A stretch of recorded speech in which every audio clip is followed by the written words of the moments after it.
এক মহিলাকে জোর করে ৩৭ ডিগ্রি উষ্ণ পানি ভরা একটি ট্যাঙ্কের ভেতরে ঢোকানো হলো। শুরুতে তিনি সেই তাপমাত্রা কোনো রকমে সহ্য করেছিলেন। ঠিক তখনই অ্যাসিস্ট্যান্ট হঠাৎ ট্যাঙ্কের ঢাকনা বন্ধ করে দিল এবং ৩টি ভারী তালা লাগিয়ে দিল। সেই পাশে দাঁড়িয়ে থাকা সিনিয়র নার্স সাবিতা ঠান্ডা মুখে পানির তাপমাত্রা বাড়িয়ে ১৫০ ডিগ্রিতে করে দিল। ট্যাঙ্কের ভেতর মহিলা প্রচণ্ডভাবে ছটফট করতে লাগলেন। তার চিৎকার সেই বন্ধ জায়গায় প্রতিধ্বনিত হতে থাকলো। একজন জুনিয়র নার্স ভয় পেয়ে তালা খুলতে চেষ্টা করলো, কিন্তু সাবিতা তাকে বকাঝকা করে থামিয়ে দিল। এটা চিকিৎসারই অংশ, পিছিয়ে যাও।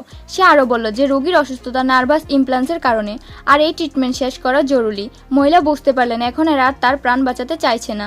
তিনি কোনোভাবে নিজেকে সামলে মিথ্যে বললেন, আমি ঠিক হয়ে গেছি, প্লিজ আমাকে বাইরে বের করো। শেষ পর্যন্ত যখন ট্যাঙ্ক খোলা হলো, ভেতরের পানি পুরোপুরি শুকিয়ে গিয়েছিল। শুধু ধাতব দেয়ালগুলো জলে শীতল শব্দ করছিল। মহিলা আধমরা অবস্থায় ট্যাঙ্কের কিনারে লুটিয়েছিলেন। কিন্তু সাবিতার নিষ্ঠুরতা এখানেই শেষ হলো না।